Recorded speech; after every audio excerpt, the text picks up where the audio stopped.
Hello friends, welcome back daily update YouTube channel. आज है 1 फरवरी 2021 और आज के जितने भी करंट अफेयर के क्वेश्चन होंगे उन सभी को इस वीडियो में शामिल किया जाएगा। और मैं आपको इस क्वेश्चन से रिलेटेड फैक्ट भी बताऊंगा जिसे आप नोट करते हुए चले, जो कि आपके लिए बहुत ही ज़्यादा हेल्पफुल रहेगा फ्रेंड्स। चाहे आप किसी भी एग्जाम की तैयारी कर रहे हो, गवर्नमेंट हो, bank, SSC, railway, CGL, UPPCS, state PCS या अदर किसी भी एग्जाम के लिए आपके लिए बहुत ही ज़्यादा हेल्पफुल रहेगा। फ्रेंड्स, अगर आपको ये वीडियो पसंद आए तो लाइक, शेयर और चैनल को सब्सक्राइब करना ना भूलें, जिससे कि मेरी आने वाली सभी वीडियोस की नोटिफिकेशन सबसे पहले आपको मिले। और आप इस वीडियो को ज़्यादा से ज़्यादा शेयर करें ताकि सभी स्टूडेंट को इसका लाभ मिल सके। फ्रेंड्स, इस वीडियो का पीडीएफ लिंक मैंने डिस्क्रिप्शन बॉक्स में दे दिया है, आप वहां से इसे डाउनलोड कर सकते हैं। आप इसे मेरी टेलीग्राम ग्रुप से भी डाउनलोड कर सकते हैं। टेलीग्राम ग्रुप का लिंक डिस्क्रिप्शन बॉक्स में है, आप वहां से इसे ज्वाइन कर डाउनलोड कर सकते हैं। तो चलिए फ्रेंड्स, बढ़ते हैं आज के अपने पहले क्वेश्चन पे। पहला क्वेश्चन है, भारत का पहला चमड़ा पार्क कहाँ स्थापित किया जा रहा है? तो फ्रेंड्स, अभी ये कानपुर में स्थापित किया जा रहा है भारत का पहला चमड़ा पार्क। फ्रेंड्स, मैं बता दूं कि उत्तर प्रदेश के कानपुर जिले के एक रमीपुर गांव में 268 एकड़ की जमीन पर इसे बनाया जा रहा है। इस क्षेत्र में लगभग यह आशा है कि 2 लाख लोगों को इससे रोजगार के अवसर मिलेंगे। अब बात है फ्रेंड्स कानपुर के, तो कानपुर जो है वो गंगा नदी के किनारे तट पर बसा एक शहर है, जो कि गंगा किनारे बसा हुआ सबसे बड़ा शहरों में से एक है। अब कानपुर को लेदर सिटी के नाम से भी जाना जाता है और यह उत्तर प्रदेश का दूसरा सबसे बड़ा शहर है तथा भारत का 12वां सबसे बड़ा शहर है।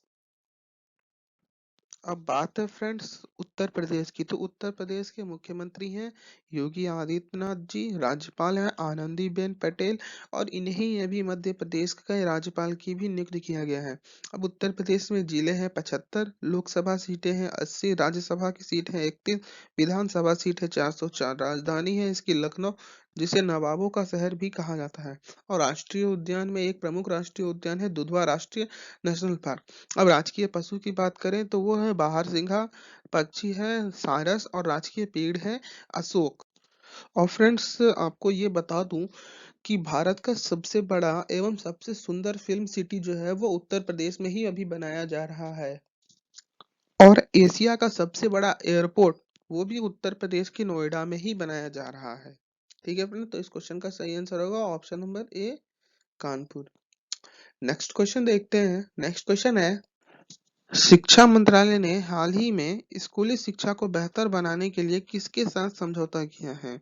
तो फ्रेंड्स, अभी शिक्षा मंत्रालय की तरफ से यह समझौता विश्व बैंक के साथ किया गया है। अब शिक्षा मंत्रालय ने स्कूल शिक्षा को बेहतर बनाने के लिए डीईए आर्थिक मामलों का विभाग तथा विश्व बैंक के साथ समझौता किया है। विश्व बैंक इस कार्य के लिए 500 मिलियन अमेरिकी डॉलर की वित्तीय सहायता प्रदान करेगा।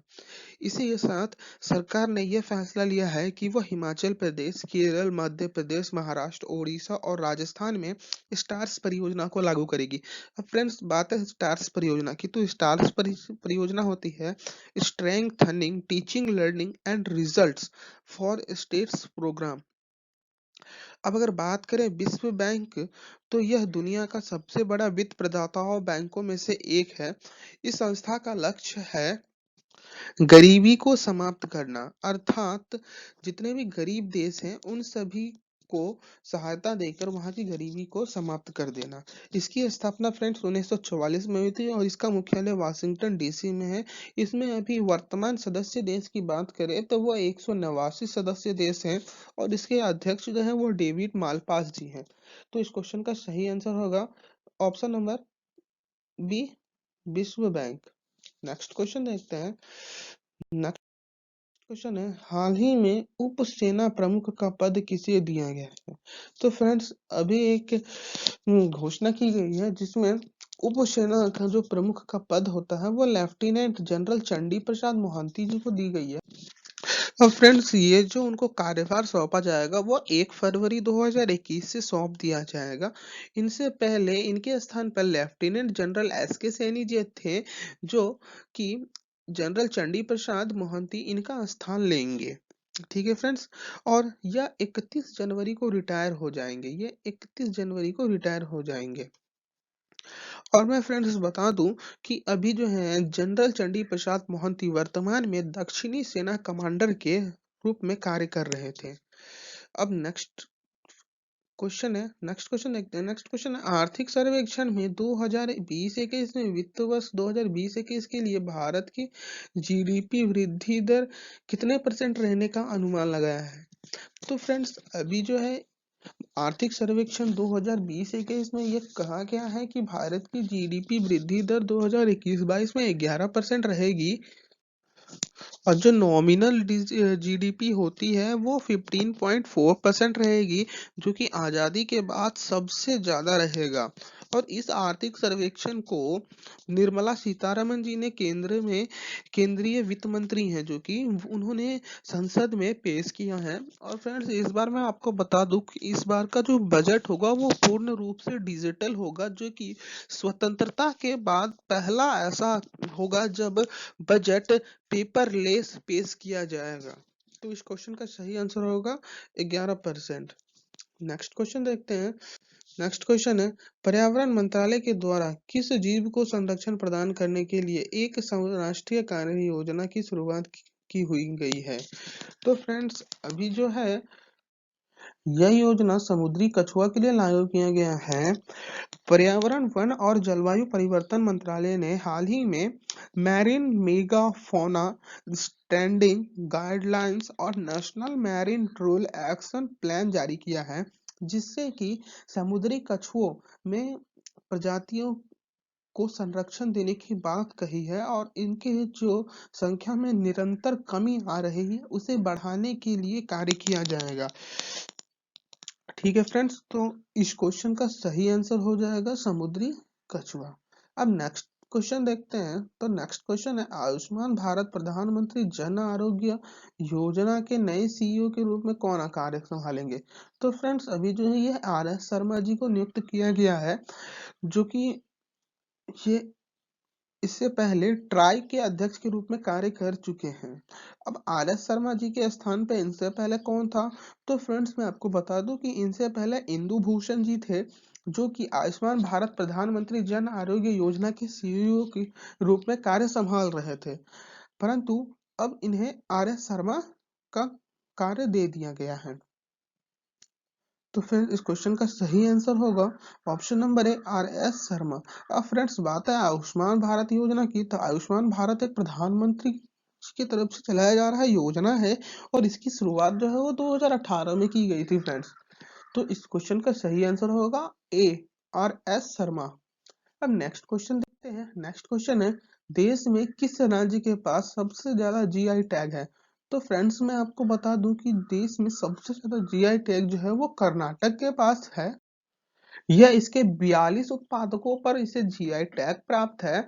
अब बात है फ्रेंड्स कर्नाटक, तो कर्नाटक की स्थापना जो है वो 1 नवंबर 1950 को हुआ था मैसूर के नाम से, परंतु फ्रेंड्स इसका नाम 1973 में बदलकर कर्नाटक कर दिया गया, जो कि मैसूर का एक परिवर्तन नाम है। अब बात है फ्रेंड्स कर्नाटक, तो कर्नाटक की जो राजधानी है और इसका सबसे बड़ा जो शहर है वो बेंगलुरु है। अब आते हैं कर्नाटक के मुख्यमंत्री के, तो कर्नाटक के मुख्यमंत्री हैं HD कुमार स्वामी जी, और राज्यपाल हैं यहाँ के वजुभाई वाला। कर्नाटक के उच्च न्यायालय के न्यायाधीश हैं जस्टिस सुब्रतो कमल मुखर्जी, और यहाँ पे लोकसभा की 28 सीटें और राज्यसभा की 12 सीटें हैं। अब बात करें पक्षी की, तो पक्षी है नीलकंठ, राजकीय वृक्ष है चंदन, राजकीय पुष्प कमल, राजकीय पशु हाथी। तो इस क्वेश्चन का सही आंसर होगा ऑप्शन नंबर ए कर्नाटक। अब नेक्स्ट क्वेश्चन है, विश्व में कहां पर प्रदूषण को कम करने के लिए पर्यावरण के अनुकूल घर बनाया जा रहा है? तो फ्रेंड्स ये जो है अभी ये इटली में बनाया जा रहा है। इस प्रकार का जो ये घर है इसका निर्माण वहाँ की स्थानीय मिट्टी और रिसाइकिल की गई सामानों से निर्मित किया जा रहा है। तो फ्रेंड्स मैं आपको बता दूं कि ये जो घर बन रहा है ये बेहद ही टिकाऊ और हर मौसम को अनुरूप झेलने में सक्षम रहेगा। और फ्रेंड्स इन घरों को भविष्य का घर भी कहा जाता है। वो इसलिए कहा जाता है कि हो सकता है और भी अदर जितने कंट्रीज हैं वो पर्यावरण की समस्या को दूर करने के लिए इस प्रकार के घर का निर्माण करना चालू कर दे, इसीलिए इसे भविष्य का घर कहा जा रहा है। ठीक है फ्रेंड्स, तो इस क्वेश्चन का सही आंसर होगा ऑप्शन नंबर ए, इटली।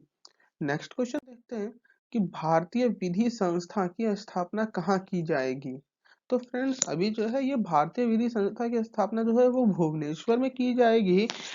इस बार bar council of India BCI और Kalinga institute of industrial technology ने साथ मिलकर ये समझौता किया और भुवनेश्वर में भारतीय विधि संस्था को स्थापित करने की घोषणा की है। अब बता दो फ्रेंड्स कि ये जो भारतीय विधि संस्था है यह शिक्षकों और वकीलों को शिक्षित करेगा और यह भुवनेश्वर ओडिशा की राजधानी है तथा यह महानदी के दक्षिण पश्चिम में स्थित है। तो इस क्वेश्चन का सही आंसर होगा भुवनेश्वर। अब नेक्स्ट क्वेश्चन देखते हैं, टाटा ट्रस्ट के द्वारा जारी इंडिया जस्टिस रिपोर्ट में किस राज्य की न्यायपालिका सबसे बेहतर है। मतलब फ्रेंड्स वहां पे किस राज्य में न्याय सबसे तेजी से मिलता है, सबसे बेहतर है। तो फ्रेंड्स अभी इसका आंसर होगा महाराष्ट्र। फ्रेंड्स टाटा ट्रस्ट ने जो ये रिपोर्ट निकाली है ये 18 राज्यों में से चुनकर एक राज्य को यह टॉप पर रखता है, जिसमें लगातार दूसरी बार महाराष्ट्र को इसने टॉप पर रखा है। और इसी के साथ मैं बता दूं फ्रेंड्स को ये तमिलनाडु जो है ये दूसरे स्थान पर, तेलंगाना तीसरे स्थान पर और ये उत्तर प्रदेश है ये जस्टिस रिपोर्ट में सबसे अंतिम स्थान पे आया है। और फ्रेंड्स ये जो रैंकिंग होती है ये 4 विषयों को ध्यान में रख के जारी की जाती है। पहला ये कि न्यायपालिका व्यवस्था वहाँ की कैसी है, दूसरा कि पुलिस की व्यवस्था कैसी है, तीसरा जेल की में सुविधाएं कैसी हैं और चौथा कानूनी सहायता प्रदान करने में कितना समय लगता है। तो फ्रेंड्स इस सब को ध्यान में रखते हुए महाराष्ट्र को प्रथम स्थान दिया गया। अब बात करते हैं अगर छोटे राज्यों में, तो छोटे राज्यों में गोवा को प्रथम स्थान तथा अरुणाचल प्रदेश को निचला स्थान दिया गया है। फ्रेंड्स अब महाराष्ट्र की बात करें तो महाराष्ट्र के राज्यपाल हैं भगत सिंह कोश्यारी, महाराष्ट्र के मुख्यमंत्री हैं उद्धव ठाकरे जी और यहाँ के न्यायाधीश जो हैं वो दीपांकर दत्त हैं। अब महाराष्ट्र की राजधानी की बात करूँ तो वो है मुंबई। यहाँ पे लोकसभा की 48 और राज्यसभा की 19 सीटें हैं। राष्ट्रीय उद्यान में सबसे प्रमुख राष्ट्रीय उद्यान ताडोब राष्ट्रीय उद्यान है और नवेगांव राष्ट्रीय उद्यान है और एक संजय गांधी नेशनल पार्क है जो अपने आप में ही एक बहुत ही खासियत जगह रखता है। ठीक है फ्रेंड्स, तो इस क्वेश्चन का सही आंसर होगा महाराष्ट्र। अब नेक्स्ट क्वेश्चन देखते हैं, भारत ने वैज्ञानिक प्रकाशन के मामले में विश्व में कौन सा स्थान प्राप्त किया है। तो फ्रेंड्स अभी अभी भारत ने वैज्ञानिक प्रकाशन के मामले में तीसरा स्थान प्राप्त किया है।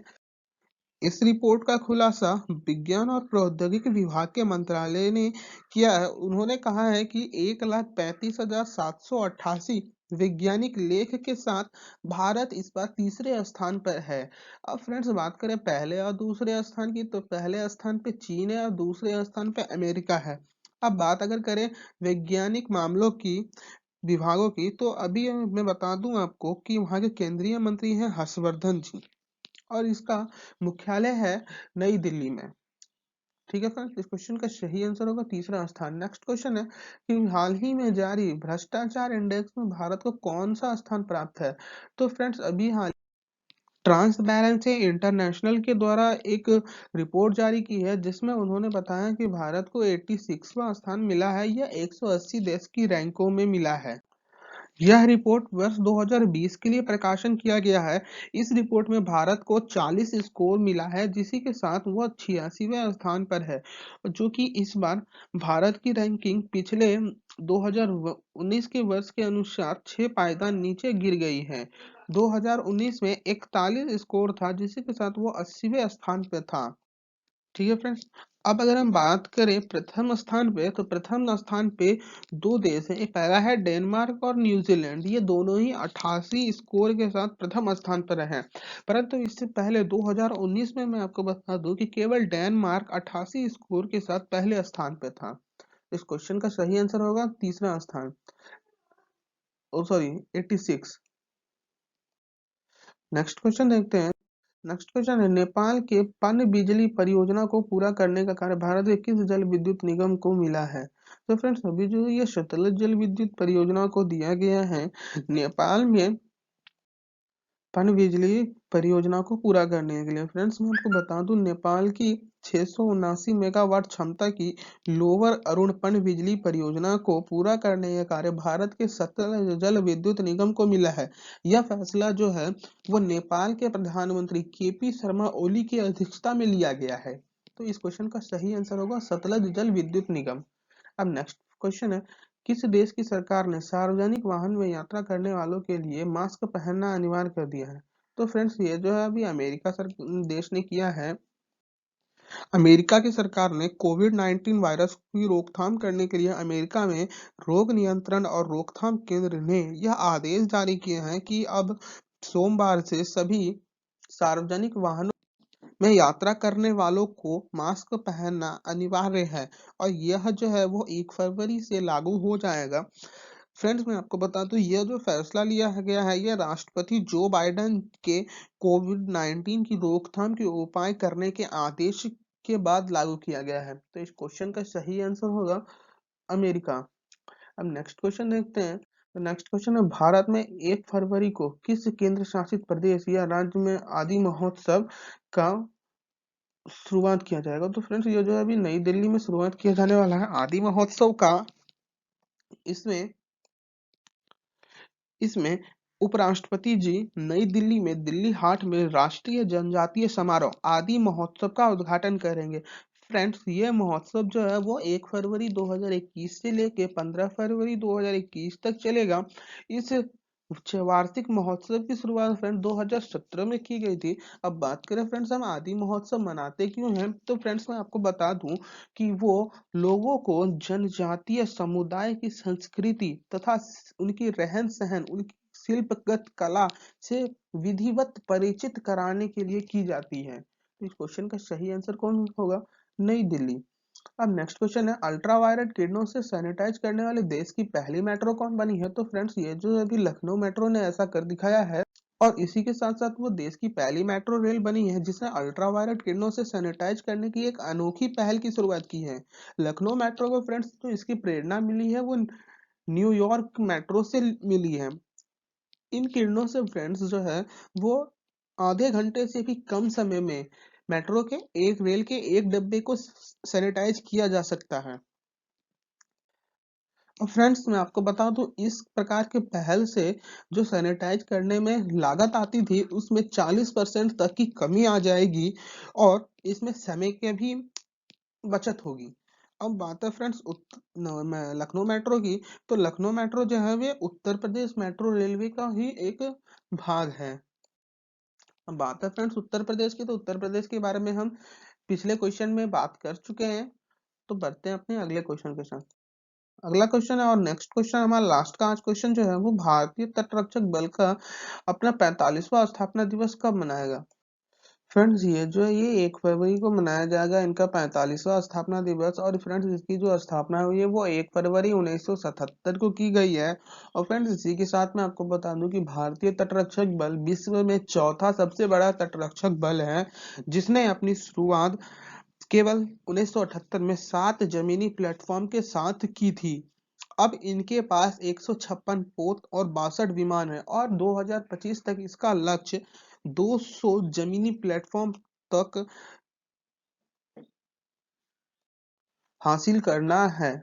तो इस क्वेश्चन का सही आंसर होगा ऑप्शन नंबर बी 1 फरवरी। और आज का था ये हमारा लास्ट क्वेश्चन। फ्रेंड्स वीडियो कैसा लगा जरूर कमेंट में बताएं और अगर किसी भी क्वेश्चन से कोई रिलेटेड प्रॉब्लम हो तो आप मुझे कमेंट कर सकते हैं, मैं इसका जवाब जरूर दूंगा।